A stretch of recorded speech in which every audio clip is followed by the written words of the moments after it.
Oh, it is. It's just really quiet. Cool. Okay. Hello, ladies and gentlemen. Welcome to the Quick and Slow Comedy Show. I'm Nick McQuik. We are filming this in the car. Comedians in cars, not getting coffee, part 2. Haven't gotten coffee. We have never gotten coffee while we're filming this. Because that'd be copyright infringement. Coffee. Hot chocolate, maybe. Maybe. I think more likely like decaf. What about like comedians in cars getting alcohol? Yeah, comedians in cars getting pulled over.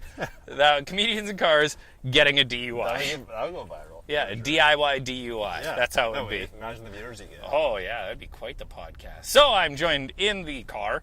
I'm used to saying studio, but in the car with comedian and recent Instagram model, Scott Potreous. I feel like our tradition is this: it's car, it's never studio. There is a studio. I've been in Tom's place. There is a studio. I believe you. I hear about the legends of a studio. Other people have been there. It's like, I feel like your studio is my Tyler Durden. Like, I don't ever see it, but I know it exists, kind of. There is video of it, though. Other people have been there. Other people can confirm it. Sure, the first rule about your studio is not to talk about your studio. Yeah, exactly. It's actually just the car, and we green screen it all. Yeah. So I picked you up, Scott. We are in a bad neighborhood, as that's where you live. Awesome. I don't know. Like, one block south of your neighborhood, what? There's a lot of chain link fences. There's a lot of, like, barbed wire and pawn shops. Yeah, low-income housing, I get it. Like, any area can be a bad area, though. Like, you know what I mean? Like, some of the bad areas, there's, like, a community-oriented situation. Like, I know a couple blocks down, they have, like, fairs and carnivals. I'm pretty sure they had a wrestling match. Like, a legit wrestling match, not like not two homeless people fighting at a bus shelter. There was announcers, so... Oh, okay. Because right there's an empty lot with a broken sign. I'm not saying it's not without its, like, you know, lack of charm. I'm just saying it's not as bad as people... I don't know, I'm used to living in bad areas, so... Yeah. It's just normal to me. Like, there is a lot of pawn shops in churches. Yeah. So, I mean, that's good that you can sell things and then pray for forgiveness. Yeah, no. Yeah. I get it. Low-income housing nice like that. There's a guy walking around with his pants falling down. He doesn't own a belt. He's probably a gangster. Oh, yeah, maybe. Or just doesn't have a belt. Or one of the two. Yeah. I don't know what it takes to be a gangster nowadays. Low wearing pants. Yeah, what the qualifications are. Or the inability to wear a belt. Mm-hmm. So, what you been up to since last time you were on? I don't know. You don't know? You got married, didn't you? I did get married, yes. Congrats. I got a wife. You got a wife? I went down to Las Vegas. Right. And when we were crossing the border in Canada, we were coming up to the U.S. border, and I turned... Well, no, I turned to my girlfriend, and I said, "You're an emotional terrorist," at the border. And then the fun way to say that story is I no longer have a girlfriend. I now have a wife. Yeah. like the suspense of it. Like, yeah, the suspense. They're like, "Oh my God, did your girlfriend go to Guantanamo Bay?" I'm like, "No." I was committed to the bit that hard. Mm-hmm. Yeah, it's. I proposed to her. I was like, "Hey, do you know about the thing?" And she goes, "What thing?" And I go, "The thing. You're telling me about it." She goes, "Yeah, I know about it." I'm like, "Do you know about it?" And she goes, "I do." And I'm like, "We're getting married." Tricked you into it. Yeah. I'm holding the ring and you said I do. We're getting married. And she's like, shucks, you tricked me, you leprechaun. It's saying like, if you want to get married, say what? What? All right. Get married. Yeah, that's it. No outs. No takebacks. Yeah, no takebacks. That's how you do it. You rope them in. It's nice though. I got this thing. It's a silicone wedding ring. Oh. Yeah, so I can work out in it and like weld and like are so cute. Do stuff and it doesn't like get mangled. That's very cool. I'm not much for jewelry, too. Like, I melt most jewelry. No, I know. I got freak sweat. I can see that. Yeah. I mean, you're the color of jewelry, so... Mm-hmm. I'm ruby red. Yeah. Yeah. Which, by the way, that kind of sounds like a porn star name. It probably is. Or a stripper. Ladies and gentlemen, welcome to the stage, Ruby Red. You know, I feel like not all DJs have that voice. I feel like there's a misconception about that voice. Yeah? Yeah, I feel like, you know, there's probably some elegant person like, "Excuse me, ladies and gentlemen, coming to the stage, it's Ruby." You know what I mean? And I feel like every stripper sounds like the douchebag, like, "All right, give me perfect." What if, like, Michael Caine needed some money? Like, I want to see Morgan Freeman as a strip club. Morgan Freeman? I can't do the impression, so not even... No, that'd be a... That's the concept of it. Or Dr. Phil. Huh. Coming to the stage, bringing a lot of her emotional baggage. It's pretty good. From home, we have Pussy Diamond. Ladies and gentlemen, I'd ask you to leave your judgment with your checked coats. That's a really good impression. Oh, thank you. You don't often do impressions. No, it's like almost exclusively Dr. Phil. My mom say, "Scott, you ruined Christmas again." That was my mom. Really? You shit in a stocking or something? No, I just had to work. You had... you had to work. I had to go to work, and then my mom at the time was like, she's very, like, family oriented or whatever, so. Yeah? Yeah. So yesterday, I had my little sister's birthday. I don't know, she turned like 12 or 24 or something. I don't care. 12 or 24? One of those, some number. Huge age gap. I don't know how old she is. We went to a vegetarian restaurant because my family's got a mental illness. And so are you saying people who are vegetarians are mentally ill? I'm saying my family has a mental illness. Okay. And as a result, we went to a vegetarian restaurant. I'm not putting that on anybody else. Well, okay. Well, I'm just saying they're not well people. Hopefully you don't have any vegetarian followers who watch or listen to your podcast. So they could follow a potato off a hill. Right. But very strong with the words, I went there and they had the menu at this place said like spicy beef saute, and I'm like, how is this beef? It's not beef. So I didn't want to order it because I don't like eating lies. Right. So I know the whole pineapple story. yeah, pineapple. Oh, I hate pineapple on pizza. That's Love ridiculous. That was actually my MC bit that I went into that on Tuesday at the comic strip when I was MCing. Right. One of the audience members, I don't know, out of the blue, just started yelling that they love pineapple on their pizza. Like a goddamn weirdo, serial killer. So I had to yell at them about how that's a lie. But yeah, I don't like eating lies for food. Like, because here's the thing. Humanity, I guess, or yeah, we're right on the same page Tour with the this. tour. The food is a lie tour. What would that be? High calorie, high comedy? That sounds right. That sounds good. There you go. But we, what was it? Oh yeah, so we went to this vegetarian restaurant and they had all these things. So I just got spicy eggplants, spicy fried eggplants, because I know that that's actually eggplant. Because when you order like spicy chicken at a vegetarian, like I track all my calories and stuff. What am I going to enter? I don't know what it is. Right. Like I don't know what it is, and when I ask because you can't monitor it, you don't like it. Well, I don't. You assume it's soy, maybe. Right. You're like, maybe it's soy and some flavoring and this and that, but I'm there's like... a lot more options of soy now, like, you know what I mean? Like, yeah, more... rice milk and almond stuff. More soy. More soy. Yeah, more soy. Tofu soy. Tofu soy, Yeah. oh yeah. You got, they've got coconut that's flavored like bacon. That's right. It's definitely artificial.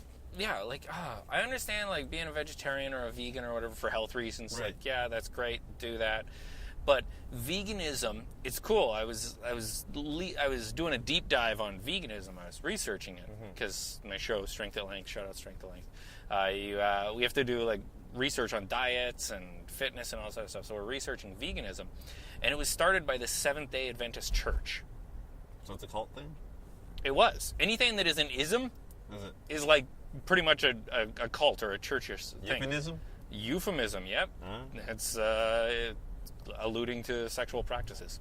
So it was started by the Seventh-day Adventist Church. Right. And then there's a documentary called What the Health, which is propaganda. Right. Straight up. And the thing is, whenever I research something, I have to go and look up peer-reviewed documents. I have to look at scholarly articles that have been debated by professors and all these other people. But when you see a documentary, it's got a filmmaker's bias to it. He wants to tell a story and make it more... Yeah. So you only get to hear one side of the story usually. It's got a bias. But in What the Health, all these articles that they were citing and everything were they were wrong. I was trying to find the articles. Some of them didn't exist, and a lot of them were disproved. So I was like, this is ridiculous. You're doing more harm than anything at this point. Do you find that people who make meats out of vegetarian food or in their own way are playing God? Kind of. The whole thing. Is this thing. a moral thing to do? Hey, is that what it is for you? This guy's jaywalking here. What the hell? People do that. People murder as well. I think jaywalking is least murder him. But what was it? I think they do. And I understand, if you have a thing, if you got some sort of blood pressure thing where if you eat a turkey your head will explode or something. Yeah. I'm sure it's a connection. Yeah. Have some tofu. It's turkey flavor. That's great. Right. But it gets me when somebody who's been a vegetarian for 10 years or 20 years is you should try this. It tastes just like chicken. I'm like, you don't know what chicken tastes like. Yeah. You forgot. Well, you don't know that. You don't know what they forgot how food tastes like. Well, if you don't eat something for 20 years. You assume? Do you have proof? Do you have evidence that someone forget? Well, here's the thing. Ichiban chicken flavoring, right? I'm not too familiar with Ichiban. You're not too familiar with Ichiban? No. with like ramen noodles and stuff. Yeah, ramen. I used ketchup. I never use it. Yeah. Well, they got that chicken flavoring. Mm-hmm. It kind of, sort of tastes like chicken, but it tastes like chicken that's been spiced a certain way. Right, like chicken broth. Yeah. It tastes like chicken. That's chicken-esque, and sometimes chicken-ass. Chicken-esque. Okay. But yeah, it's made to taste like chicken ass. But sometimes it actually contains chicken. Sometimes it doesn't. Mm-hmm. But usually it's pretty close. But chicken, in and on its own, if you just cook a chicken and like you do nothing but salt and pepper, different parts of that chicken are going to taste different. So when somebody's like, it tastes like chicken, it's like, this tastes like pig. It's like, there's bacon, there's ham, there's lots of parts of it. What part do you think it tastes like? I feel that like your passion towards the whole vegetarianism could be a Seinfeld episode. Oh yeah. It's very observational. Their whole thing, they're like, yeah, if it's for health, great. If it's for moral reasons, that's wonderful. If you're trying to convert people to your cause, stop it. Just give them Kool-Aid. Don't push any of your beliefs on somebody at any point. Yeah, that would be rape, I believe. Yeah, that's belief rape. That's vocal rape. Yeah, where you're like, when somebody walks up and they're like, hey, are you eating a burger? You know that beef was inhumane? And I'm like, what was this cow's name? How do you know that? Maybe the cow's a shitty person. Did you see a shitty cow? Yeah, maybe that was a Hitler cow. Yeah, maybe that cow like genocided other cows. Well, and then they're like, I saw a documentary, and I'm like, yeah, and that probably showed one farm. Yeah. And they had to go to 10 farms to find the worst one. Is it the one where they beat up the pigs? And yeah. The one where they're punching pigs. And they're like, tenderize the bacon. I saw it's pretty harsh what they do with pigs, but yeah, but like the thing is, when they go and they film that, they have to go and they film at a whole bunch of farms, and they try and find the worst one. Right. Because they're trying to show that point of view. Right. So when they finally go to one, they can go to like 10, and lots of them are great. And then also when people are like, it's bad, and I'm like, why? And they're like, because they aren't living up to standards. And I'm like, that's in America. We're in Canada. I understand that, like, we're similar, but, like, we have very different food standards and everything. So people just see a documentary, and then they get it in their head that this is what they need to do. That's what documentaries do, though. I mean, look at the whole Fahrenheit 9/11 thing. Like, Michael Moore made people believe that. Yeah. But for me, it's just, like, I don't know. I think have an opinion, that's great. Mm-hmm. If you want to debate an opinion, research. You have to have facts. Yeah. You can't argue an opinion. Otherwise, you're the president. Yeah, oh man, that guy. Zip. That guy. High five, audience. It's when you are at like a buffet and you've eaten too much, but you just don't want to leave. Homer Simpson. That's what it must be like following the president on Twitter. Where you're just like, I can't get enough, but I have too much. South Park is a great episode of Donald Trump on Twitter. Yeah? It's so good, yeah. I am so impressed with how quick they turn around with South Park. The writers are great. I definitely would recommend you watch that episode. Yeah? It's very I haven't seen a South Park in a long time. Well, fair enough. I'm talking like a 90-year-old man. A South Park. I haven't done a cartoon in a while. Yeah. In my day, our cartoons were Looney Tunes. And now I'm North Parking. Yeah. North Park. North Parkour. Yeah. God. That's when you jump off buildings to avoid being stabbed. Mm-hmm. So you, what have you been up to? Been going to a lot of birthdays? Vegetarian birthdays? Been a lot of phone calls. I got some shows coming up in Manitoba. Yeah. Everybody always forgets how important that part of the business is. Cold calling? Just calling people. Yeah. Just sending emails. No one wants to do it. Calling people. Yeah. But like it's hard to hear a no from someone directly than through an email. Well, like when you build a rapport, you build a personable, you can kind of like build a relationship with somebody on the phone just by just talking to someone. It's amazing what you can do to. Oh yeah, exactly. When you're talking to somebody, you're a person. In an email, you're not so much. But the thing is, some people are like, it hurts my feelings to hear no. It's like your impression of everybody else for you is like a vegetarian. I feel like that's like, I'm not Nick. It hurts my feelings if somebody says no because that doesn't taste like what I think chicken tastes like. But if you're afraid of rejection and everything, then I've not gone this far myself because of rejection. Well, yeah, I know. Like you have to know that there's going to be no's, and if you don't know, well, you know. You don't know, but now you know. There's gonna be no's. We should make a PSA music video. A PSA music video about it. Hey, kids, you all hear no's? Hey, kids, do you like violence? No. Oh man, no. I did a lot of cold calling. I did some emails too. Fired off some emails. I'll do the emails after the cold calling, but like I have to establish a rapport first, or like talk to someone. Yeah. Because emails are hard to ignore. It's easy to ignore for people, right? This is gonna kind of lead to a humble brag, as everything I say does. Yeah, I know. I live with you. The Epcor Tower over there. Right. I got to film a commercial. I sent out an email, and they asked for a headshot. And some of the people that were filming it I had worked with before, so they wanted me to be a part of it. So I'm like, cool. Nice. So I showed up, and everybody else there had representation and agents and all this other stuff. And I showed up, and then they're like, who's your agent? I'm like, me. And then they're like, how do you get work? Like, everyone's like, how do you get work? And I'm like, you just go, and you get work. And that's the one thing I gotta give you. Like I gotta give you credit for it. I hate building up your humble brags, but like you. I already took my hat off, so it's not gonna break. By living with you, you taught me like the way to hustle, but you kind of taught me the mentality of a hustle, like how you should hustle. Not necessarily like what you do exactly. Like, you told me things, but I can process everything. But like just the mentality of like just push, just go. Just keep going, and that's the thing. Like, nothing's owed to you, and you gotta find your own opportunities, right? Like, even if you win funniest person on earth, and you win all the contests, you win like tons of contests, right. And you've got your own sitcom and your own game show and everything. That doesn't mean anything except that you've got what you've got. If you want something else, you got to work for it. Yeah. There's always work. Yeah. Sure. And there's no shortcuts. Anytime somebody says like, "Oh, here's a shortcut to success," well, if you're born to a rich family, I mean that's a shortcut. Yeah, I guess. But I mean, that's also like, it's like getting fit. It's like working out. Steroids are a shortcut, but there's going to be side effects. Someone suggested I take those steroids. I was like, Yeah. I won't say his name. It's Ryan Sarnowski. Okay. I wouldn't recommend that. It's tricky stuff. No, I'm not going. I don't like needles, so yeah. I mean. Well, we did an episode. Unless they have chewables. Oh, yeah, chewables. Yeah, Flintstone vitamins, Flintstone chewable steroids. Yeah, num. My hormone profile's changing. No, I 100% don't recommend it. It's scary stuff. I wouldn't. Yeah. I feel weird. Like I know I'd be weird if I was heavier. I'd be weird if I was muscular. Like, it wouldn't suit me. Well, like the thing I couldn't identify as me as a muscular person. The thing is, when you're buying steroids, usually the person you buy steroids from is the person that tells you how to take them and tells you how much. Right. So that person might have a vested interest in you taking too much. Right. So, and then when you take something, when you introduce something that adjusts your hormone profile, it's going to adjust it for, like, there's a lot of ramifications, like sleep, emotional status, all this stuff is going to be different and change.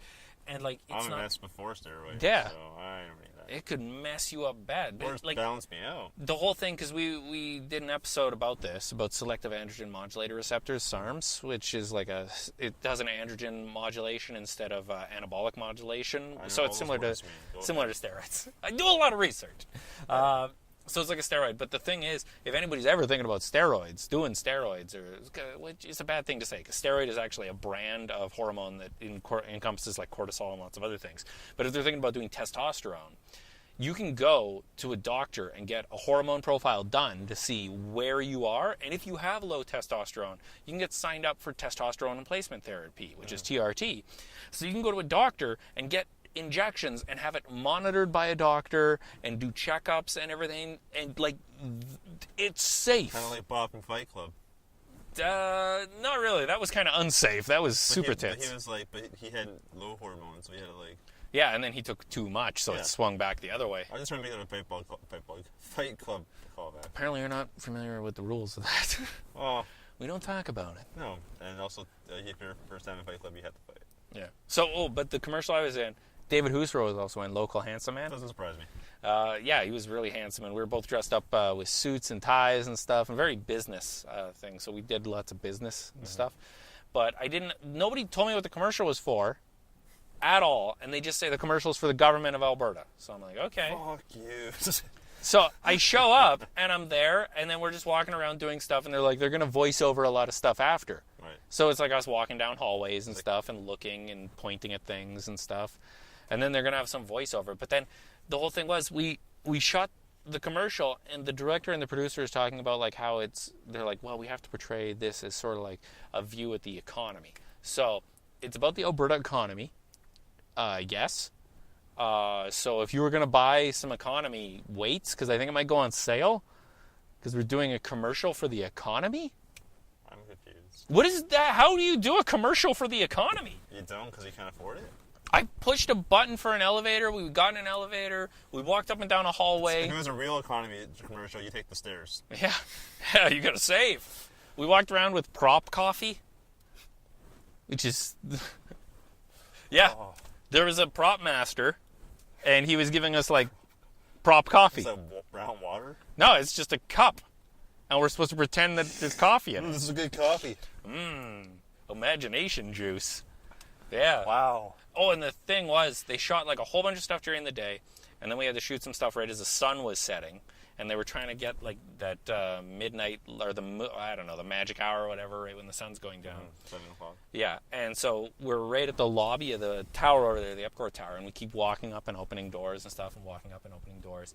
And they wouldn't let us wear coats, because in the commercial it's supposed to be warm. Right. But it's cold. So we kept on going and going and going, and I'm just like, I wish I had some real coffee rather than prop coffee. But it's hard to get mad in that situation, because you're acting, that's somebody's dream. Yeah. Like, it's not mine. Right. I do acting because, like, sometimes I just run out of stand-up. Yeah, well, you need credits. But like guy, an economy commercial. Yeah, my stand-up hustle, like, I'll just send out, and then I'm like, I've caught up on all of my email list, I've caught up on all my cold calls, let's look through some casting call things. Right. And then, I found this one, and I was like, oh, okay, fired it out, got the thing, and I'm like, hooray! So now I get to wander around for a half a day. And I mean, acting pays so well. Yeah. Really, you were in something a little while ago, weren't you? I was. Did I send you that link? The link for the creepy stalker guy? No, not creepy. Yeah, I did send you a link for creepy stalker guy, but they. Sorry, thin creepy stalker. Yeah, they wanted. Otherwise, I would have snagged a part. But... I would have played the role perfectly. I had to move though. So. But they you did one. You did the downtown Edmonton commercial. I found that. I mean, you contributed to the group, but I found that myself. And then what else? I was proud of that. Yeah, it was good. There you got your TV. I was a good Bill. You got your TV thing. I made that. Yeah, commercial. you were Bill. Amazing. Hi. That's my line. That was right. You nailed it, buddy. I wanted to get like a buddy cop show with that guy. Jesse Lipscomb. Yeah. Because I remember my favorite part, because like I knew how to. They want me to wear a red shirt, and there's no change room, so I had to take my shirt off. Like, hey, I'm self-conscious, but I might as well own this. So I took my shirt off, and Jesse's like a well-built guy, and like I was like, hey, don't get intimidated by me. Like I owned it, right? Yeah. Like, exactly. And that's the whole thing. I got and the crew was laughing. Like, I kept making them laugh. Like, I was being you, but like, no, it's good. Jeez. And it went well. Yeah. Yeah. Well, there you go. If you want success, just emulate it, I guess. Yeah. Hi, I'm Nick McQuik. Yeah, I'm Nick McQuick. Well, the commercial, they told me to bring lots of extra shirts. Lots of business shirts. So I showed up with a white shirt, and they wanted me to go to a blue shirt. So I had to take it off, and they were like, I think there's a washroom. And I'm like, I don't need a washroom. So I took it off, and then I was like, ladies and gentlemen, please welcome to the stage, Ginger Beef. And like, they all started laughing and everything. And like, there were some of the other actors in there that were getting kind of upset because we were over time. We were supposed to be out of there, and they kept going, and it was getting cold, and they were getting upset. And like, okay, that's how it works. So it's never on time. No, Hollywood time. But I was like, I just stopped. I breathed in, I breathed out. I'm like, listen, a lot of people applied for this. I got it. There are people out there, and this is their dream. I get to do it. Why am I mad?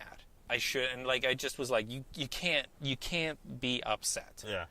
Like, there's the Damnation's filming in Calgary right now, and it's supposed to be a summer shot, but it's like getting pretty close to winter, so it's cold out, and they're filming at night, and it's like act warm. Right. So it's like, you can do that. You just have to go, okay, you know what? I'm very fortunate to be here, and a lot of people don't do that. A lot of people don't practice being grateful for what they have. That's one thing I'm trying to learn myself. Mm-hmm. What's the word I'm looking for? Mindful. You were up at the Strip a little while ago, weren't you? Yeah. Yeah. I was. Yeah. You were. Talking was that related to what no, you were hosting. Yeah, I was doing hosting. And you were very grateful. I was to be on the stage. Very happy to be up there. I was having so fun. That's probably been better hosting because I was having so much fun. Yeah. I'm trying to. Well, that's the one thing too that I think a lot of people like don't really connect with comedy and hosting is audiences are empathetic. If you're having fun, they're going to have fun. Yeah, and it's not about you. It's about the show. And I think too many people get nervous or something, but I think you're at a point now where, like, you're being more grateful on stage. You're more happy to be there, and you're happy to have an audience for you. I'm definitely happy to have opportunities. I don't, somebody doesn't get opportunities or often or whatever. It takes a while. Like, you appreciate them far more than if you just got handed to you, like, the first year or something like that. Right? Yeah, exactly. That's the thing. I don't think there's any shortcuts, and if there is shortcuts, they definitely detract from you in the long run. Mm-hmm. So... yeah, you know what I'm grateful for? Wendy's. Let's grab some food. Read your mind. Yeah. Hello, ladies and gentlemen. Nick McQuik here, host of the Quick and Slow Comedy Show. For those of you that don't know, I'm a standing-up comedian. That is my day job. You can check all my dates for where I'm touring at facebook.com/Nick McQuik. Also, if you like this podcast, you can check out another podcast that I do. It's called Strength at Length. You can check out the video for that, facebook.com/Strength at Length, or just type Strength at Length into iTunes, TuneIn, Stitcher, all those other ones. That's there. Thanks for watching a little advertisement. Now let's get you right back to the podcast you're watching. Okay, so we just ate. We noshed. We went to Wendy's. I like Wendy's. Should they sponsor you? That would be nice. Show me some of that gingery love. Still trying to get Nutella to sponsor me. Nutella? What is Nutella? It's a hazelnut spread or something? Chocolate hazelnut spread, yeah. Chocolate hazelnut? Mm-hmm. I don't know what a hazelnut is. It's not a lie. Yeah? It's an actual nut. There's a couple... What is it? A cashew? I like a cashew. Right. That's a good one. Yeah, sometimes it feels hard to tell if we're on or not. I don't know. I don't know what a hazelnut is. Like, if you were to show me a lineup of nuts... Okay, all right. If you were to show me a lineup of nuts... Right. I don't know what a cashew, like... I don't know why I just have this, like, image of the usual suspects with nuts. Like a peanut. Yeah, like, line them all up. Which one of these is Kaiser Soze? There's one, like, limping. Yeah. It's a cashew. But the cashew is good. Beer nut, I love beer nuts. Beer nut. I think a beer nut is just a peanut with flavoring on it, isn't it? So, it's like honey or something. It's a honeyed peanut. It's a nice peanut. Peanuts are good. Which is weird, because you want to say that... I like almonds. You want to pronounce peanut. Peanut. So people don't think you don't want to say peanuts butter. Yeah, you don't want to say that, because then people are just going to be like, rumors are flying. I used to work at a place where someone would order Coke, but he didn't say Coke, he would say cock. So he's like, can I get a can of cock, please? And, like, we had to keep a straight face. Like... And you're like, no, you can't. Well, for more than $2, like, that would be a can of cock. Yeah, meet me out back. Cock up that can. Can up that roll cock? my R's. You gotta roll up the rim to it. I just sounds like... What? Are you drowning? What's going on there? Are you drowning on your tongue? It's not a very attractive look or sound. Yeah, it sounds like you have milkshake stuck in the back of your throat. It sounds like somebody brought you to the yard. Oh, I can't do it. I can't roll it. I can't do it. You sound like a dying dog growling. I've been told that sounds like a dying giraffe when I yawn. Oh, yeah? I guess I could see that. Someone told me one time they had a nightmare about me when I ever yawn. Because I have a weird yawn noise. I was chasing them, making them my yawn noise. I just imagine this poor lady on Tinder being like, hey, I had a nightmare about you last night. I like a front, though. Yeah, that's fine. Yeah? I'd rather have someone being up front nowadays. Yeah, exactly. I don't want to be enabled. I don't want to be... It's weird. There's people using Tinder for business. Mm-hmm. There was an article about it. People using Tinder for business. But technically, you used a car accident to promote yourself, so... Smash into somebody, and I'm like, hey, are you okay? Are you okay? Okay. Are you okay? Do you like stand-up comedy? That make you feel better. Yeah. There's some headshots. It's my number. Right. Yeah. 3 hours of fucking self-promotion. It'd be so funny casting people just by like, oh, look how that person looks. I'm going to sideswipe their car. Hey, do you want to be in the movies, kid? The way that you look terrified is the exact face I'm watching to make in my movie when I ran towards you. You know what's weird? Talking about the movies made me think about. You've heard about the Harvey Weinstein thing? I've heard, but I never actually know what that's all about. Well, he's like a producer in Hollywood. Is he the gay one? Oh, no. Yeah, he would sexually assault women and be like, "Hey, come meet with me. I'm gonna make your career." And then he would like sexually assault them. Okay. Which is bad. Is he a producer? Yeah, he's the owner of the Weinstein company. What's he known for? Like Good Will Hunting. Oh, that's a great movie. Oh, it was a great movie. Pulp Fiction. Okay. Just a ton of stuff. Okay, some incredible movies. Yeah. He's made a lot of people's careers. But so he's a huge dirtbag. Right. And all these women were coming forward saying, like, he sexually assaulted me, he sexually harassed me, all this stuff. Right. And then, like, Terry Crews came forward and is like, hey, yeah, I've been sexually assaulted and harassed by people, too. They just walked up and grabbed his dick. Really? And James Vanderbeek, the guy from Dawson Creek, was like, yeah, I was sexually assaulted, like, when I got into Hollywood and everything. And I'm like, I've been sexually assaulted in an open mic. Yeah. I'm like, there wasn't even like... Don't put the bird on us, though. Yeah, nobody's going to make or break my career. Just like, I have had women come up to me after shows and grab my dick and be like, eh. And I'm like, I just talked about throwing up and like homeless people and stuff. That's the most cleanest comedy. It's like something like, no, it's not even dick grabbing material. No, they're like, my comedy does not make me seem like, ooh, eligible bachelor. It's like, hey guys, let me tell you about how I eat hot dogs at 2 a.m. I think it's just the it's the novelty of the honesty. Maybe I don't know. I don't know nothing about women, as you know. It's weird, but like, it's so strange because in like casting call situations, even in comedy situations, like people they want it so bad. They want the exposure, they want the fame, they want to get out there, they want their 15 minutes or whatever. They're going crazy for it. So like they're so desperate that people were willing to let people just like molest them and stuff. Isn't that porn? Well, that's the casting couch porn is basically the genre of it, I guess. I think it's consensual molestation, though. Yeah, this kind of lends or borrows from. I should say, whoa, hey, that'd have been cool. Got to an accident live here at the McQuik Quick and Slow Comedy Podcast. That guy changed lanes in an intersection and cut me off in the middle of an intersection. But the ratings, Nick, the ratings, yeah. Oh, it would have been great. There's an ambulance right there. We could have just, Yeah, you could have clipped. You should give your headshots. Yeah, just get clipped and then bam, ambulance. Take a picture of me now. I think. Get a picture of me. I'm gonna go for car crash victim. That's my next big role. Bandage on head. Businessman. That's a good one. A businessman in commercial. That's my last one. You're only as good as your last role. Isn't that what they say? I don't know. My last role was a demon. A demon? It was like an independent school thing. I don't think I'll ever see it. Yeah. There's so many things where people like message me and they're like, hey, I just saw you in this thing. And I'm like, I don't know what that was. I have to see the thing I was in. Yeah, I don't know. And then, like, I tell people when I did Puppy Love, the movie a while back, they're like, oh, no, with the UFC fighter. Okay. But I did Puppy Love. They're like, oh, when can I watch it? I'm like, I don't know. I'm the actor. I feel like they'd let you know, though. They probably notify you. Because you get money, you get royalties for it, so I feel like you should. Like, you just show up and do your thing, and then you go home, and eventually a check shows up, and then you're like, I feel like cool, the thing got made. I feel like Adam Blanche should get 2 checks for being a stuntman. Oh, I did. I got a lot of checks. It was great. I really enjoyed it. Actually, it was a lot of fun. I lied. The last role I did was that sketch I shot. Oh, yeah. I was in that. That was... See, that's one of those things where it's like the Boy Scouts prepare you for stuff like that. Because we went and we filmed it. Patrick Crossman was director of photography, director, all that stuff. He's filming it. We're about 70% through. Right.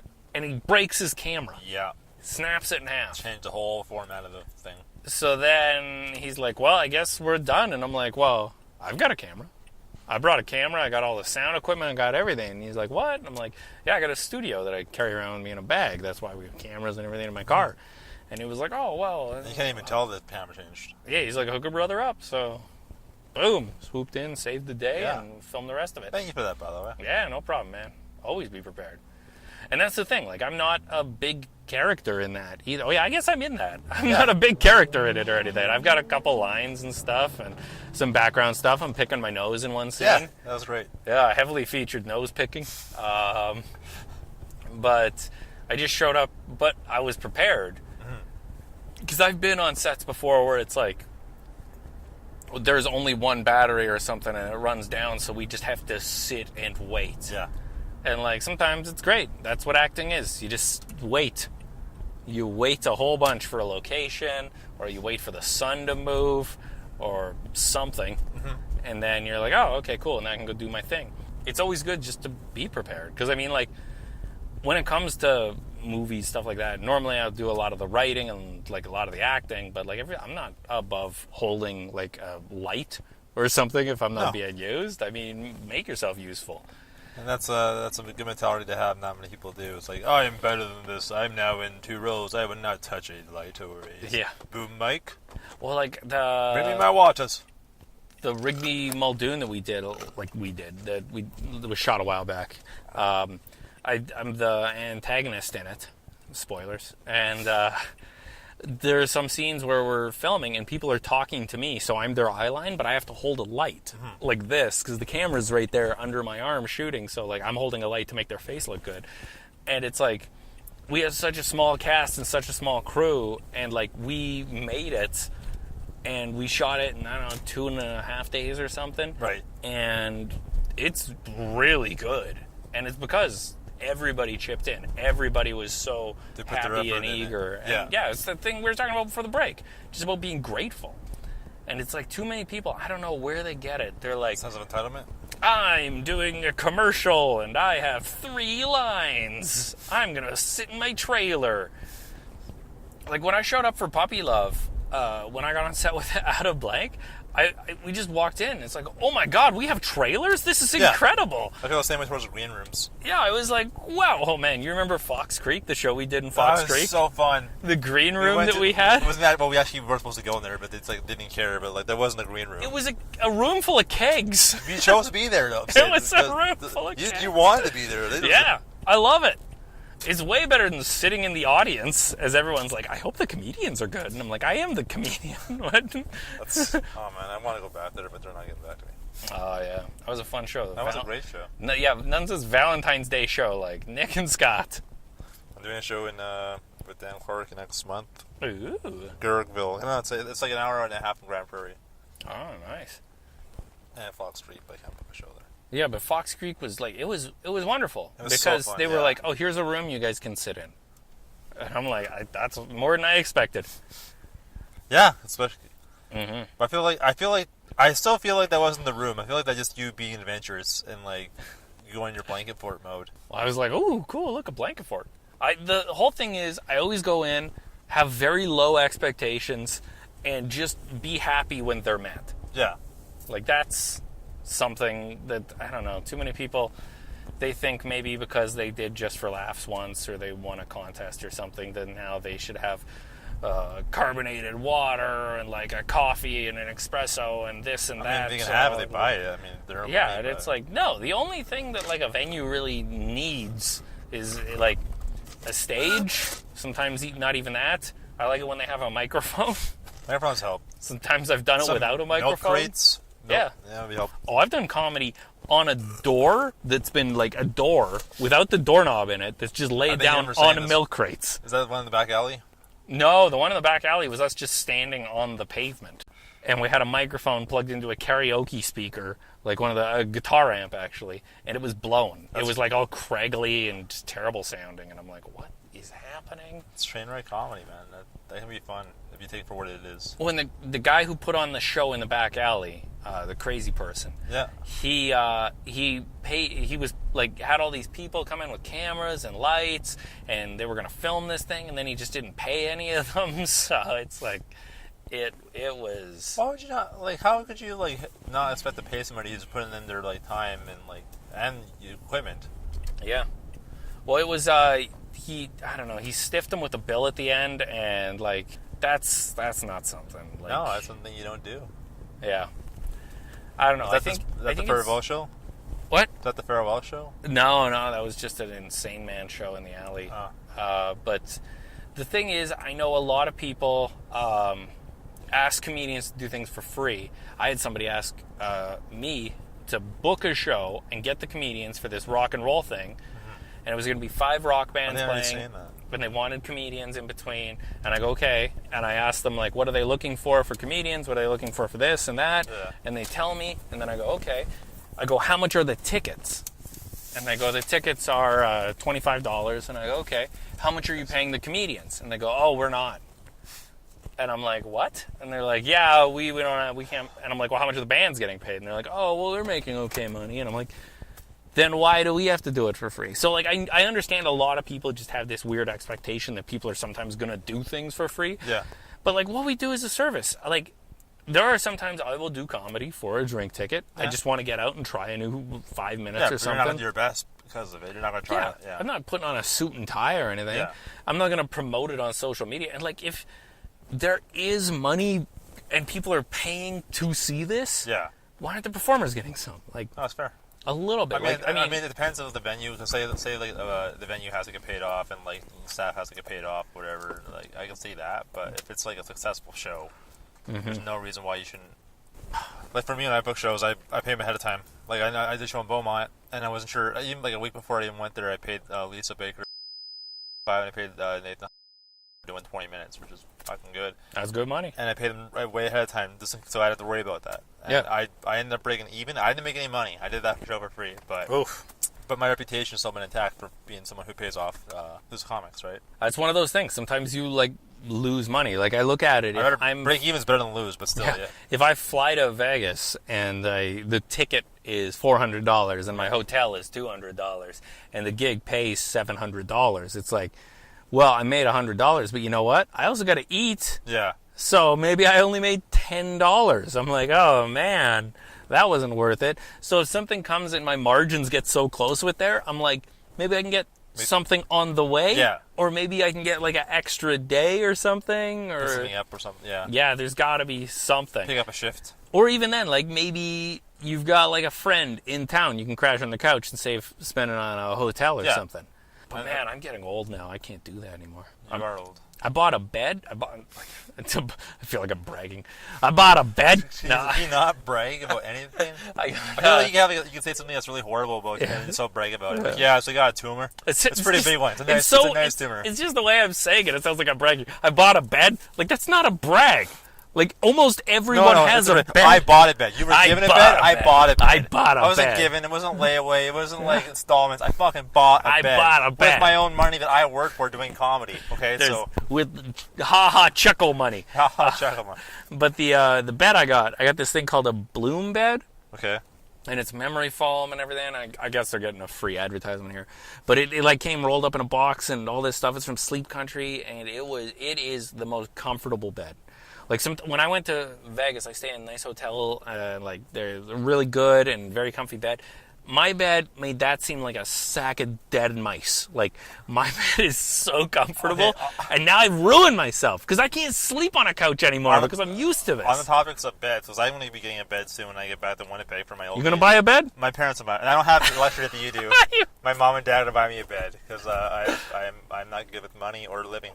So if I have a bad back, is it firm I want or is it soft? I'm not a chiropractor. No, but like I want to say firm. Oh, okay. Well, like, hold on. You at Scott Potreous is your Twitter? At Scott Potreous is my Twitter. Okay, let them know if anybody knows anything about beds. It probably won't. I have a bad back, and I don't get sleeping because of it. So I feel like a firm. You say bad back, like how do you have a bad back? Like posture, wear and tear. So like I slouch subconsciously. Upper cross syndrome, maybe kyphosis.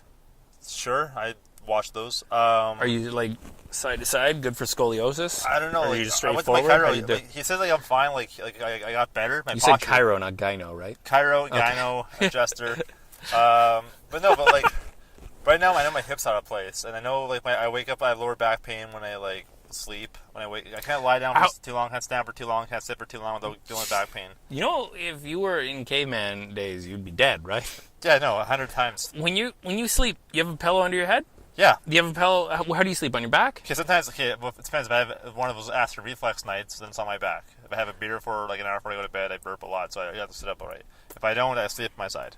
Okay, when you sleep on your side, try this. Put a pillow in between your knees. Right in between your knees, okay? Right. And when you're sleeping on your back, put a pillow under your knees, like on the calves, just on your calves when you're laying down so your legs are a little bit up. Elevated? Okay. What that does is it rotates your pelvis. You get what's called anterior tilt to your pelvis, which helps your lower back right into your, through your lumbar, through your thoracic spine, kind of be straighter. Okay. So, like, right here when you're sitting down in a chair, and I guess if somebody's listening to this, they could probably do this too. If you're sitting in a chair, if you take your shoulder blades and you push them back and down, you feel that when you pull them down? Yeah. Now, feel where your lower back is and push your lower back into your seat. Do you feel that? It almost feels like you're kind of sucking your stomach in, but Feels you're like pushing. an ab workout. Yeah. What you're doing right there is you're taking all the weight off your spine and putting it on your muscles, and this is one of the things for posture. If you're standing... Do you consciously do that all the time? That's hard to do. Like, that's like once you start doing it continuously, it becomes more and more of a habit. Right. But when you're standing against a wall, you stand against the wall and you put your butt against the wall, you put your shoulders against the wall, and then you'll have a little pocket behind your back. And this is something they call squishing a bug. And it's what they do for spinal recovery after surgery, is you try and push your lower back up against the wall. And just, like, imagine there's a little bug there. So here's your shoulders, here's your butt. You're trying to crush up against the wall. And you do that, and when you do that, you don't want to take your shoulders off, because that'll increase tension in your spine. So you push your shoulders back, so your shoulder blades are flat against the wall. You push your butt against the wall, and then you pull in, and you should feel your abs tighten a bit. But you pull in. Okay. And then that's something to help strengthen muscles and stability. I'll keep that in mind. I think Patrick told me about that, too. Yeah, that's really good. This is a comedy podcast? Why am I doing I this? don't know. Why am I giving you health advice right now? It's not strength and length. Yeah, sorry. I'm just in that mode for that show. That's the flaw of having 8 shows. You have, like, different personalities for God, man. There's so many pokers in the fire right now. So many shows. It sucks you're leaving, too, because, like, we're looking for hosts for shows. I would love to be a part of that, but, yeah. You got to go. You got to guest host, I can do that, but... Yeah, Skype you in. Or, like, You're going to be busy, man. You got schooling, though. Not yet. It's aspiring to be a school student. Aspiring to be a student? Yeah. You can always be a student. I'm You're a student right now. I just taught you something. But I visit. We're a student of life, but, like, not, like, of education. But I visit, every now and then. There's the shows, so you never know. I could be like, hey, Nick, I'm here. I want to be one of those guys like, hey, Nick, I'm here. Do you have anything for me? Like, I don't want to be that guy. Yeah, like, if you're give me that, like, hey, just say something, and maybe. Well, like right now, people are bugging me for November, and I've already got the November done up. Like, December. Me of a Nelly song. Like, country. Yeah, like, hey, Nick, can I have tickets to your next show? Yeah. Oh, no, you for real? Yeah. I'm a flat back. That's right, go ahead. Yeah, people are, like, bugging me. They're like, hey, I want to get on for the I never talked to you before. I never actually contributed anything to your life. Yeah. Like, you help me out? Yeah, I get that. There are some people, like, I try to go out of my way to help. Because they're good people. Because they're hustling. Yeah. And, like, the thing is, I'm not going to help somebody who isn't willing to help themselves. So, like, when I see somebody, I'll use Kian as an example. When I see somebody who's coming out and he's doing comedy consistently, he's got a book, he's writing stuff down, he's working his butt off, he's taking a bus across town just to get to a show, and even if he's not on a show, he's coming to watch a show. I'm like, this is somebody who's investing a lot of his time in comedy. Right. And he's not making it about, like, I'm not on the show, so I'm not going to stick around. That's me. I'm sorry.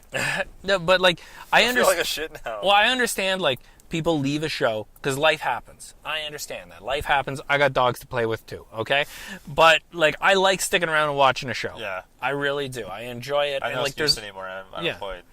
Well, also, if you're leaving a show to get to another show, I completely understand. I agree with you. I suck at it.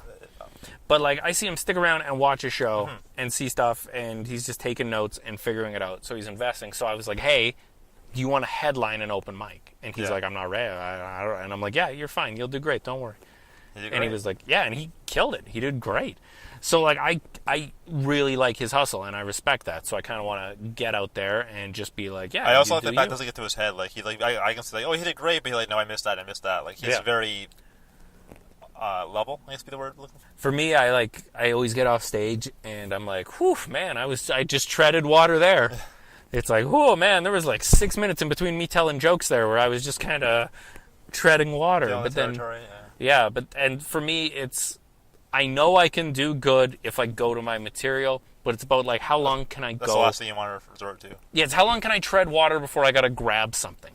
Like, I want to get good at that skill of treading water. Got this far, so. Yeah, I guess. Well, also I'm hoping, like, my hustle is going to help me kind of, like, get, like, like, network opportunities. Like, basically, the biggest compliment for me would be, like, hey, someone who I didn't even contact, like, hey, we're doing this festival to the show.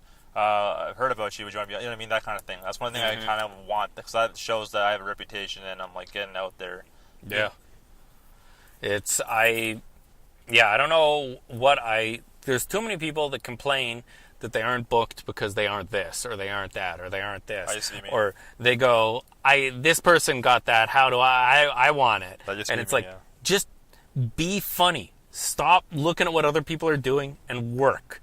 Because the people will complain for hours and hours, and they don't realize, like, yeah, I got booked. I had to send this many emails, this many phone calls. I had to record a clip. I had to go out and buy a different shirts for, like, the clip because I knew that they wanted this sort of thing. And by me wearing a local university shirt in a clip, now when I send it to that university, now they're going to look at it in a different... So it's like there are so many layers of just work and, like, hustle going into it. Rewriting a joke to make that clip a little different so that when you're sending it to somebody else, it's going to be different. Emailing people, driving for hours to go and do 5 minutes in front of somebody who might not be paying attention with the hopes that you can get their email address to maybe get work in the future. And then people are like, how did he get that? I'm funnier. And it's like, you might be. I will say honestly, there are a lot of people funnier than me. There are. And there's a lot of people that'll have opportunities given to them. And hell, there are even some opportunities that I've been given. But you know what? I'm just going to work hard. And I don't think at any point of success I'm going to stop working hard. Yeah. Just keep working. No, and that's I mean, like I said, like I'm working hard, but I know I could be working harder. I just don't know how. You know what I mean? Like I'm still... Yeah. I think it's a learning. It's a trial and error process. Well, for me, like, when you moved into my place a while back, what I did was I sat down and I did a pie chart of what my day was. So I'd be like, from this time to this time, because, I had a job then. Yeah, I know. I'd be like, I'd go to work and do work stuff. Right. And then from this time to this time, I would go to the gym and work out. And from this time to this time, I would go do comedy. And from this time to this time, I would write. And then it's like... And then there's a part of that pie that I have to be asleep for. Right. But I'd be like, okay, I still have this much that's a gray space. So you made yourself, like, strict to your diet, if you will, your writing diet or your work diet. Yeah, so I was like, I have this much time to invest in the thing that I love. Because if you get into comedy for the money... or because you want to get exposure, or because anything, you have to love comedy. Mm-hmm. You have to, because stand-up comedy will beat the shit out of you. That's why I have a bad back. Oh man, when I went to San Diego and I was performing, get that down. When I was performing in San Diego, that was the worst comedy I'd ever seen. Everybody was a character. Everybody had something they were doing to try and get a TV show. There was a guy clicking a pen pretending he had obsessive compulsive disorder, and I'm like, what? It was a nightmare. Nobody cared about the show. Nobody cared about the audience. Nobody cared about anything. They only cared about themselves. And it was a cancerous environment for comedy. It was horrible. And then, like, coming back to Edmonton, it's like everybody's writing, everybody's working, everybody's hustling, and, like, even the people that aren't hustling are still willing to try new things. Mm-hmm. And then there are people that want to go out and do bar shows, and there are people that want to go out and do clubs, and there are people that want to kind of grow and expand and, like, do this. I just love doing comedy. Yeah. I love it. It is incredible. It's opened up so many other doors for me. And I mean, easily when I got, like, Chew on This, or when I got, like, Strength at Length, when I got, like, TV show opportunities, I could have just been like, I'm going to pour all my comedy energy into this, because that's my job now. I have a TV show. But no, I don't want that. Yeah. I want to, like, I'm not... a bonus. I'm not going to forget what got me to the dance. Yeah. When you love comedy, like, everything else is a bonus after that, like, roles and shit like that. And, like, you know, opportunities to travel. Mm-hmm. I don't know. It's a hustle, but it's my love. I am so in love with it. The first time I did it, I just got hooked. Well, that's the thing. Like I rediscovered. I'm sorry, it's not a funny podcast. I know. We're giving posture tips. I feel like jokes aren't being made anymore. But like I just remember that I was starting to hate comedy, because for me it was like, it just became kind of like routine, like technical point, like set up punch, and like that's fine. Like I love the craft of a joke, but like lately, like fuck, there's like no substance to what I'm saying. There's nothing I'm invested in. There's no meanness. It's just pretty much the science of comedy, right? So that's when I started talking about like my real life shit, and like holy shit, I'm really enjoying this because I'm putting myself in this, and I'm making it funny, and I'm connecting, and like it's something that I never really did before. I never showed dimensions of myself on stage, other than the whole like character. Like I'm an awkward guy, so I found my love for comedy.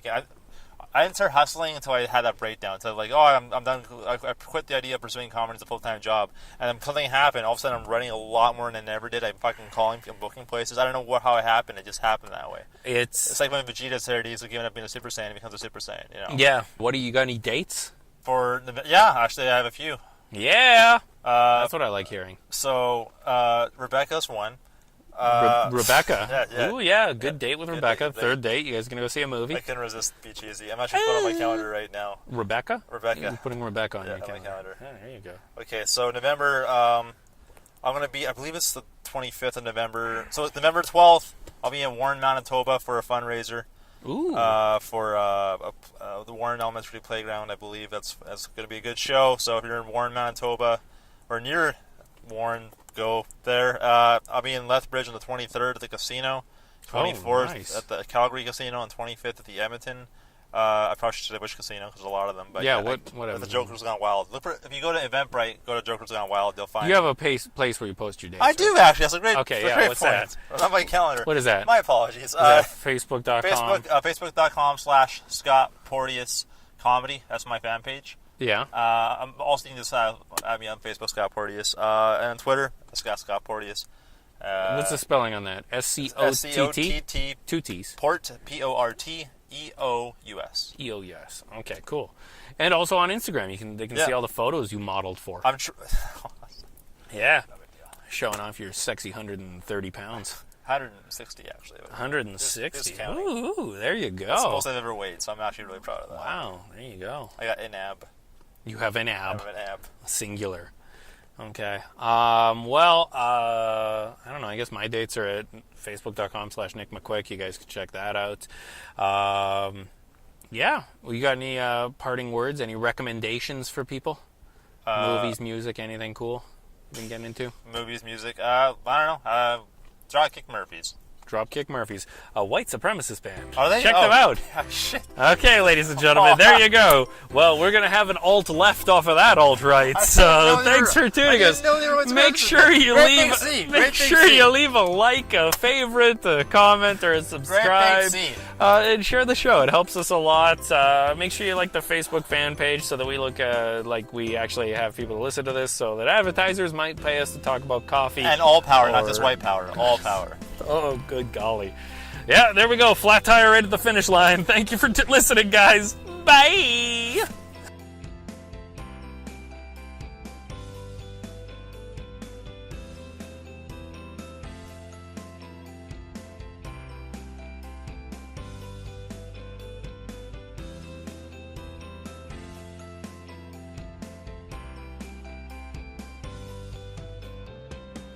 Okay, guys, music is done by Ben Sounds. Go check out the Facebook page for all of our live podcasts and giveaways. Follow us on Twitter to get the fastest updates. And please give us some stars on iTunes. Thank you so much for listening to this. We had an amazing time making it, and I hope you guys enjoyed it half as much as we do.